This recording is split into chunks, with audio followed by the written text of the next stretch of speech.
Hello बच्चों, कैसे हो। हमारे इस प्यारे से चैनल डेरिंग डू में आपका स्वागत है। चैनल का नाम डेरिंग डू क्यों है? डेरिंग डू यानी किसी भी काम को करने का हौसला और हिम्मत। और वो हिम्मत आप में है, इसलिए चैनल का नाम भी है डेरिंग डू। तो बच्चों, आज का हमारा जो टॉपिक है, जो हम पढ़ने जा रहे हैं, वो है series and parallel combination of cells. Important topic है। कॉपी उठाओ, पेन उठाओ, हाथों हाथ नोट्स बनाओ। हम सेल का क्यों यूज करते हैं? सेल पूरे सर्किट को करंट देता है और कभी कभी करंट की स्ट्रेंथ बढ़ाने के लिए हमें सेल्स को आपस में जोड़ना पड़ता है। तो यही लाइन यहां पे लिखी हुई है इंग्लिश में, to obtain strong current we need to combine two or more sales. यानी कि करंट को स्ट्रॉन्ग बनाने के लिए ही हमें सेल्स को जोड़ना पड़ता है। When cells are combined together, it is called a battery. तो जब हम सेल्स को जोड़ते हैं तो उनको जोड़ने के बाद जो बनती है वो कहलाती है बैटरी। जैसे कि आपके इन्वर्टर की बैटरी 2 या 3 या इवन 10 सेल्स को जोड़ के बनाई जाती है। और सेल्स को जोड़ने के मेथड यहां लिखे हुए हैं। पहला मेथड है कॉम्बिनेशन इन सीरीज, यानी सेल्स को सीरीज में जोड़ा जाता है। और दूसरा है कॉम्बिनेशन इन पैरेलल, पैरेलल में सेल्स को जोड़ा जाता है। अब हम यही पढ़ेंगे कि सीरीज और पैरेलल में सेल्स को कैसे जोड़ा जाता है। तो बच्चों, पहला मेथड पढ़ेंगे combination of cells in series. ये है हमारा पहला मेथड। अब आप जैसे कि फिगर में देख रहे हैं, ये 2 सेल हैं, एक ये और एक ये। पहले वाले सेल की ईएमएफ है E1, दूसरे की ईएमएफ है E2। हर सेल की इंटरनल रेजिस्टेंस भी होती है। पहले की इंटरनल रेजिस्टेंस है R1, दूसरे की R2। इन दोनों सेल्स की टर्मिनल पोटेंशियल डिफरेंस होगी। टर्मिनल पोटेंशियल डिफरेंस ईएमएफ से कम होती है जब सेल किसी लोड से कनेक्टेड होता है और सेल में डिस्चार्जिंग होने लगती है, यानी धीरे धीरे उसमें से करंट कम होने लगता है। ये दोनों सेल सीरीज में है। अब सीरीज में कैसे पता लगता है कि ये सीरीज में है? देखो, ये इसका पॉजिटिव टर्मिनल है और ये निगेटिव, ये पॉजिटिव, ये निगेटिव। यानी कि एक सेल का निगेटिव टर्मिनल दूसरे के पॉजिटिव से कनेक्टेड है, तो हम कहते हैं कि ये सीरीज में है। अब ये दोनों कनेक्टेड हैं और ये लोड R को करंट दे रहे हैं। लोड R मींस वो कोई बल्ब भी हो सकता है, पंखा भी हो सकता है, टोस्टर, गीजर, कुछ भी हो सकता है, जिसकी रेजिस्टेंस है R। ये बात समझ में आई। अब हम ये मानते हैं इसकी टर्मिनल पोटेंशियल डिफरेंस V1 है और इसकी टर्मिनल पोटेंशियल डिफरेंस V2 है। देखो, इसकी V1, दूसरे वाले की V2। और ये हमने पढ़ रखा है टर्मिनल पोटेंशियल डिफरेंस का formula, V is equal to E minus I R. I जो करंट फ्लो कर रहा है, E EMF, small r internal resistance और V टर्मिनल पोटेंशियल डिफरेंस। तो V1 क्या होगा? E1 minus I are 1। चूंकि ये सीरीज में है इसलिए I करंट ही फ्लो करेगा दोनों सेल्स में और दोनों रेजिस्टेंस में। दोनों क्या, तीनों रेजिस्टेंस में I करंट फ्लो करेगा। करंट यहां पॉजिटिव टर्मिनल से निकलेगा, ऐसे जाएगा, रेजिस्टेंस से गुजरेगा और वापस नेगेटिव टर्मिनल में चला जाएगा। इसी तरीके से V2 टर्मिनल पोटेंशियल डिफरेंस है सेकंड सेल की, वो हो जाएगी E2 माइनस आई R2। सही है बच्चों? ये बात समझ में आ गई? क्लियर है? अब बच्चों, हम ये मानते हैं कि हमने इन दोनों सेल्स को जोड़ दिया, कंबाइन कर दिया, और उसका ये है कॉम्बिनेशन। ये इन दोनों सेल्स का कॉम्बिनेशन है। कॉम्बिनेशन के बाद जो ईएमएफ है वो है E, इंटरनल रेजिस्टेंस है R, और ये एक्सटर्नल लोड को तो कनेक्टेड है ही R, और करंट इसमें बह रहा है I, ठीक है। अब इसकी टर्मिनल पोटेंशियल डिफरेंस हम मान रहे हैं वो है V। तो V क्या हो जाएगा, E minus I into R. सही है। ये सेल सीरीज में कनेक्टेड है, तो जो इसकी टर्मिनल पोटेंशियल डिफरेंस है वो इसका इन दोनों का सम होगा, यानी V equal to V1 plus V2। Series में पोटेंशियल डिफरेंस ऐड हो जाती हैं, V equal to V1 plus V2। Current दोनों में सेम होता है, ठीक है। तो ये हो जाएगा आपका V equal to V1 plus V2। V की वैल्यू यहां रख दो, E minus I R is equal to V1 की वैल्यू यहां से रख दो, E1 प्लस नो माइनस होता है ना डिस्चार्जिंग में, I R one plus E2 minus I R two. सही है।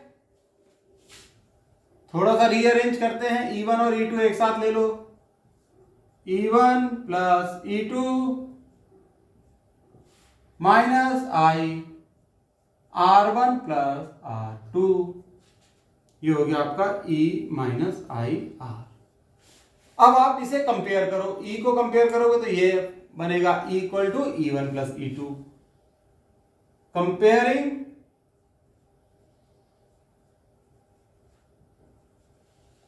बोथ साइड्स, इन दोनों को कंपेयर कर दिया। जब हमने कंपेयर करा तो देखो यहां लिख रहे हैं E निकल के आया E1 प्लस E2, ठीक है। E equal to E1 plus E2, I R equal to R1 plus R2।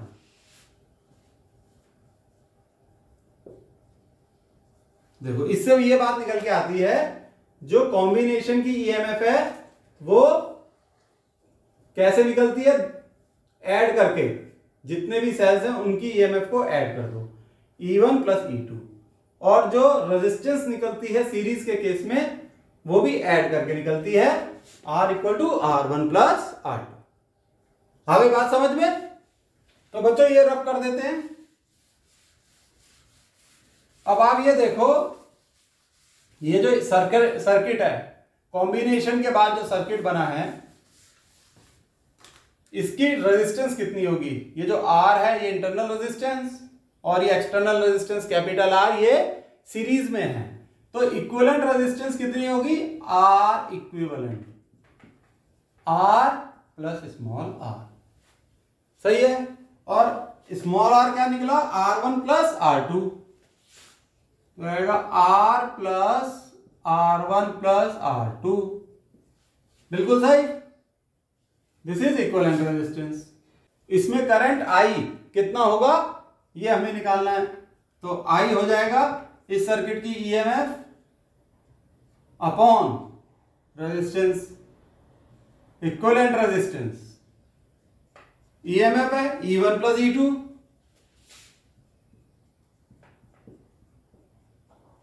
सही है। ये तो टोटल ईएमएफ है, और ये I कैसे है? इन दोनों की ईएमएफ को ऐड करके, इसलिए लिखा E1 plus E2 upon R equivalent है ये R plus R1 plus R2। यानी जो करंट का फॉर्मूला आया वो ये आया, E1 plus E2 upon R plus R1 plus R2। ये है बच्चों इंपॉर्टेंट फॉर्मूला। इस पे बेस्ड न्यूमेरिकल भी आ जाते हैं और ये डेरिवेशन भी आ जाती है। समझ गए इसको? तो अब ये उतार लो, ठीक है, नोट डाउन कर लो। आओ बच्चों, कॉम्बिनेशन इन सीरीज के कंसेप्ट पे अब एक न्यूमेरिकल कर लेते हैं जिससे और बेहतर क्लियर हो जाए। Two cells C1 and C2 are connected in series to supply current to a load of resistance 5 ohms. Determine the current flowing through the circuit. Specifications of the cells are given below. Cell C1 उसका EMF है 12 volt internal resistance 1 ohms। Cell C2 उसका EMF है 20 volt, internal resistance 2 ohms। Directly formula लगा के current निकल सकता है। कभी कभी ये भी पूछ लिया जाता है कि साहब सर्किट बनाओ, तो इसमें इस तरीके से सीरीज में कनेक्टेड है सेल्स। सर्किट हम बना चुके हैं पहले। देखो ये बाहर ये एक्सटर्नल रेजिस्टेंस है लोड, ये कनेक्टेड है। सेल इस लोड को करंट दे रहा है। ये है E1, E2, R1, R2, current I flow कर रहा है इस रेजिस्टेंस में, और वापस नेगेटिव टर्मिनल में करंट चला गया। अब I निकालने का क्या फॉर्मूला था? E1 plus E2 upon R plus R1 plus R2। Simple numerical है, लेकिन कंसेप्ट पता होना चाहिए। कॉम्पिटिटिव एग्जाम्स में भी आ जाता है। ठीक है, जिसको कंसेप्ट पता है उसके लिए सिंपल है, जिसे नहीं पता उसके लिए टफ है। साधारण सी बात है। E1 12, E2 20। देखो सही हो गया। External resistance 5 ohms plus R1 plus R2, R1 है 1, R2 है 2, 1 plus 2, 20 plus 12 is 32 upon 8। This is 4 ampere. 4 ampere आपका आंसर है। ये जो करंट फ्लो कर रहा है 4 एम्पियर का फ्लो कर रहा है। सही है बच्चों, आगे समझ में? Very good. तो बच्चों अब हम दूसरा मेथड पढ़ेंगे सेल्स को कंबाइन करने का, यानी कि सेल्स को जोड़ने का। वो मेथड है combination of cells in parallel, यानी कि सेल्स को हम पैरेलल में जोड़ेंगे। अब जैसे आप फिगर में देख रहे हो, ये दो सेल्स हैं E1 और E2, ये पैरेलल में जुड़े हुए हैं। ठीक दिख ही रहा है। अब कैसे पता लगे पैरेलल में जुड़े हैं? इस सेल का, पहले सेल का पॉजिटिव टर्मिनल दूसरे सेल के पॉजिटिव टर्मिनल से जुड़ा हुआ, देखो। ठीक, पहले सेल का नेगेटिव टर्मिनल दूसरे सेल के नेगेटिव टर्मिनल से जुड़ा हुआ है। जब इस तरीके के जोड़ लगे हों तो समझ लो सेल्स पैरेलल में है। अब पैरेलल में जब सेल्स होते हैं तो उनमें करंट अलग अलग होता है। R1 और R2 क्या है? इन दोनों सेल्स की इंटरनल रेजिस्टेंस है। पहले सेल से करंट निकला I1, ऐसे फ्लो करता हुआ जंक्शन पॉइंट पे आया। दूसरे सेल से करंट निकला I2, ये I2 करंट निकला। ठीक है, I2।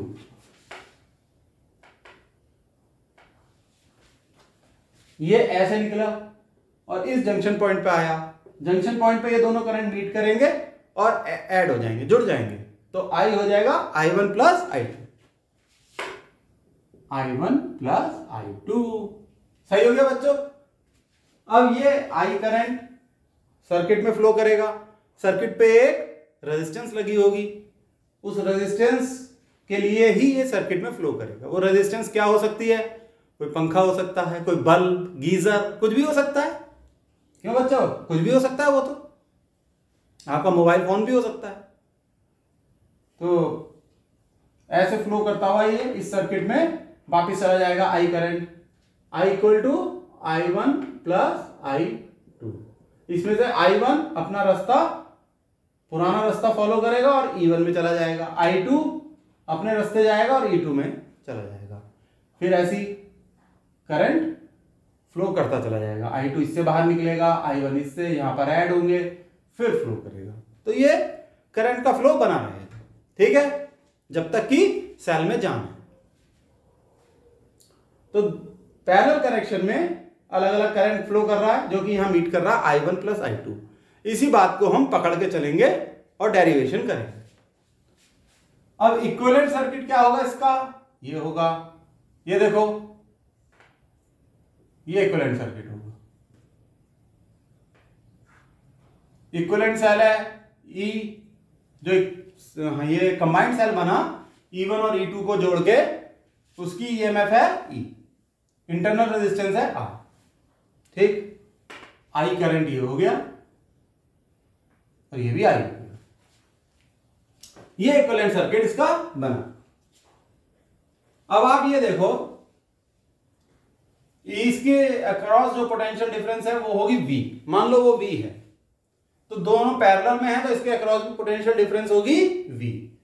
ये बात है इंपॉर्टेंट कि पैरेलल में पोटेंशियल डिफरेंस सेम होती है, करंट डिफरेंट होता है। करंट I1 I2 है, पोटेंशियल डिफरेंस V है। सीरीज में क्या था, करंट सेम था दोनों में, दोनों सेल्स में सेम करंट फ्लो कर रहा था, लेकिन पोटेंशियल डिफरेंस अलग अलग थी।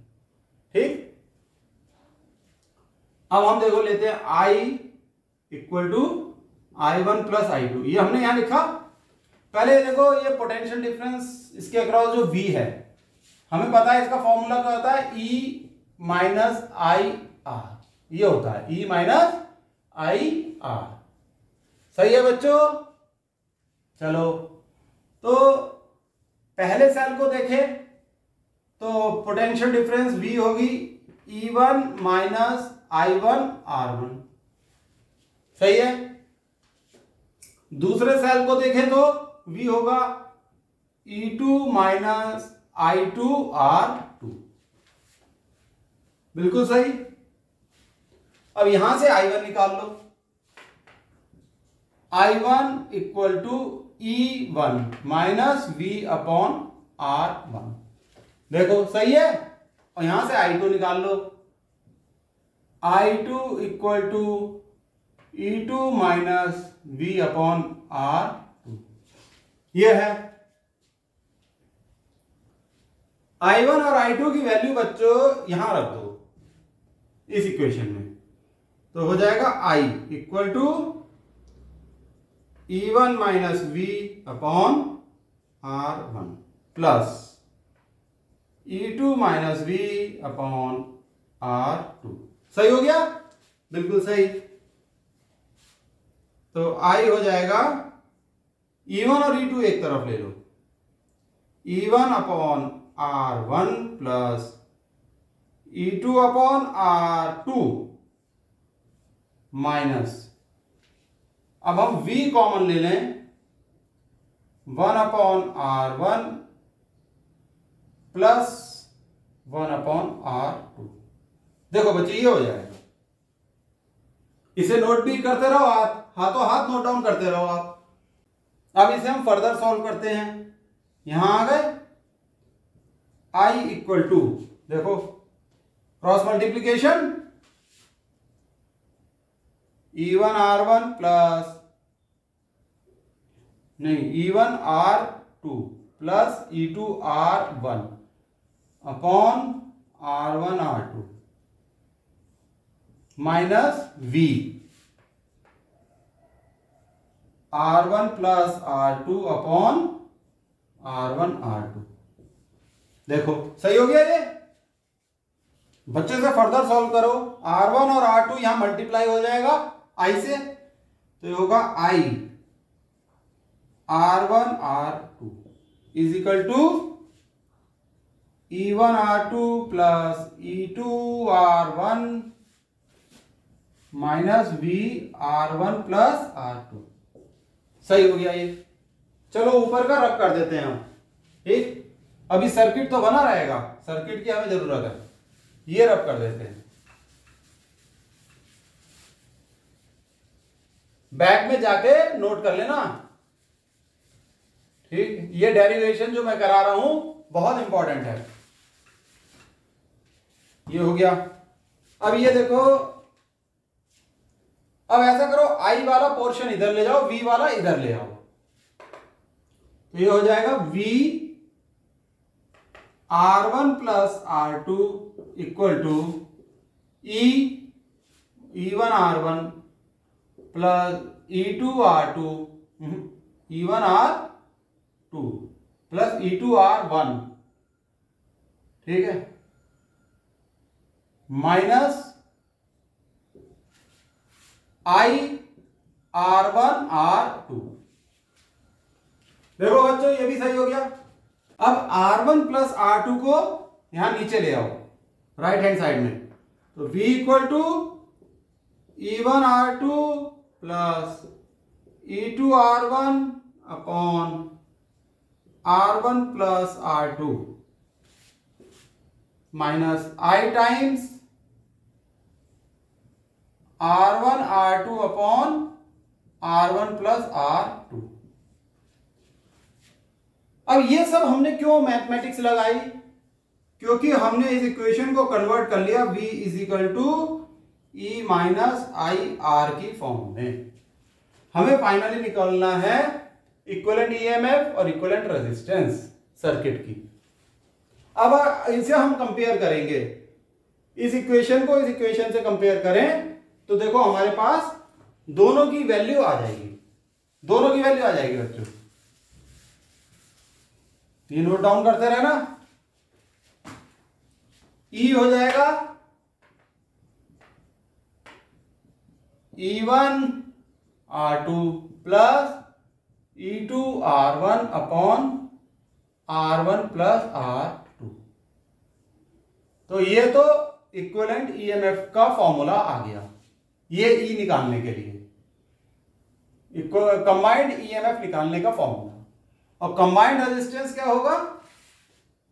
इस इक्वेशन को कंपेयर करोगे तो R equal to this one, तो इसको हम लिख लेते हैं R equal to R1 R2 upon R1 plus R2।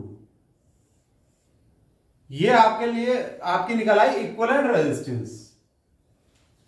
सही हो गया बच्चों? एक इंपॉर्टेंट डेरिवेशन और एग्जाम में आ जाती है और वो इसी फॉर्मूले से बनती है। मतलब इतना करने के बाद आपको 2 स्टेप और करने पड़ेंगे और एग्जाम में ये अक्सर पूछ ली जाती है डेरिवेशन। देखो मैं यहां रब कर रहा हूं, ये आपने नोट कर लिया होगा।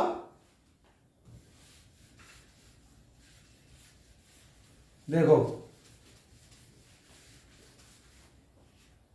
ये E अपॉन R, इन दोनों इक्वेशन को डिवाइड कर दिया तो ये आपका आया E1 R2 plus E2 R1 upon R1 R2। इन दोनों को डिवाइड करके ये आएगा, देखो क्योंकि R1 प्लस R2 तो आपस नीचे कैंसिल हो जाएगा। सही है। अब हमने इसे फर्दर सॉल्व करा तो E by R equal to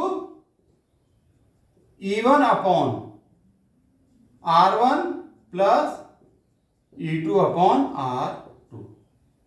ये इंपॉर्टेंट डेरिवेशन है।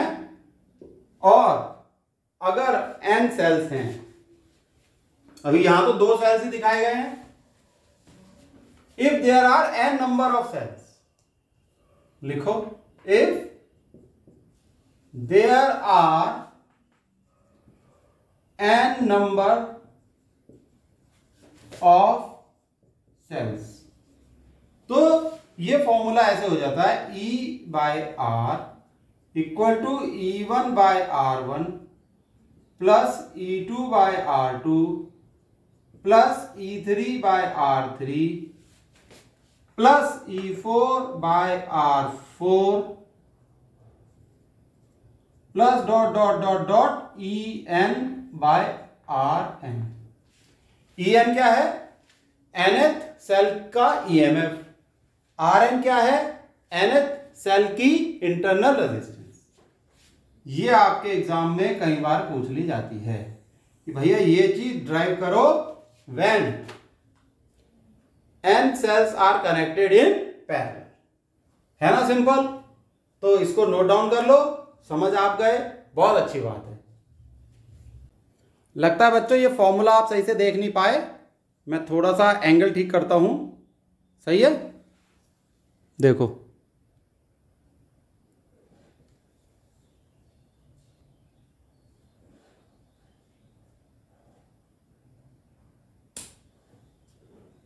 देखो दिख गया आपको ये फॉर्मूला? ठीक है। तो बच्चों अब हम करेंगे पैरेलल कॉम्बिनेशन का एक अच्छा सा न्यूमेरिकल। ये है 2 cells C1 and C2 are connected in parallel, their specifications are given below. ठीक है। Determine the equivalent EMF and equivalent resistance of the combination. तो ये 2 सेल्स हैं C1 और C2, पैरेलल में जुड़े हुए हैं, इनके स्पेसिफिकेशन दे रखे हैं। C1 का ईएमएफ है 12 वोल्ट, इंटरनल रेजिस्टेंस है 1 ओम। C2 का ईएमएफ है 24 वोल्ट, इंटरनल रेजिस्टेंस है 2 ओम्स। हमें निकालना है इनका इक्विवेलेंट ईएमएफ और इक्विवेलेंट इंटरनल रेजिस्टेंस। कभी कभी सर्किट बनाने को आ जाता है तो ऐसे बना देना। सर्किट देखो ये होगा, ये E1, इसका internal resistance R1, E2 internal resistance R2, I ये करंट जा रहा है। इक्विवेलेंट सर्किट ऐसे बन जाएगा, छोटा सा बना दो,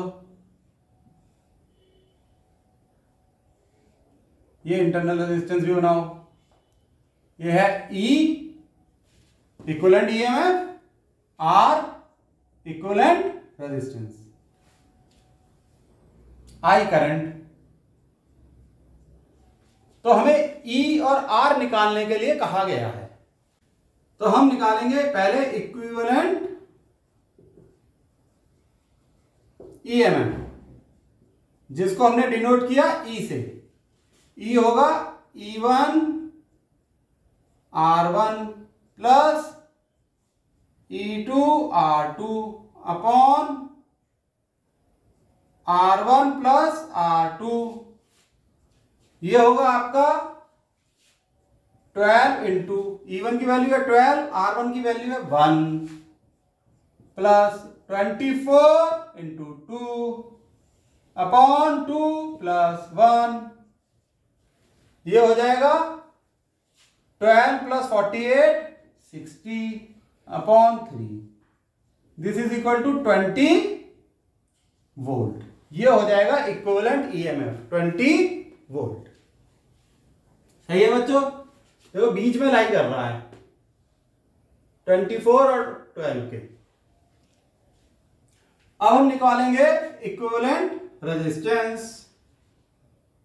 इक्विवेलेंट रेजिस्टेंस इंटरनल रेजिस्टेंस बोलो, इक्विवेलेंट इंटरनल रेजिस्टेंस, उसको हम डिनोट करेंगे R से। ये हो जाता है R1 R2 upon R1 plus R2। पता ही वैल्यू पता है R1 R2 की, 1 into 2 upon 1 plus 2, this equal to 2/3 ohms. ये आपका दूसरा आंसर हो गया। तो ये दोनों आंसर आपके निकल आए। तो बच्चों आज के लिए इतना ही बहुत है। अगले वीडियो में हम पढ़ेंगे सीरीज और पैरेलल कॉम्बिनेशन ही पढ़ेंगे, लेकिन तब n सेल्स आपस में कनेक्टेड होंगे। यहां तो 2 सेल थे, लेकिन तब n सेल्स होंगे। और इसके अलावा हम ये भी पढ़ेंगे कि कब हमें सीरीज कॉम्बिनेशन बनाना चाहिए सेल्स का और कब पैरेलल बनाना चाहिए। तो ठीक है बच्चों, आज के लिए इतना बहुत है। मैं आगे से हट रहा हूं, नोट डाउन कर लेना। Bye, see you. खूब पढ़ो, मन लगा के पढ़ो। बाय।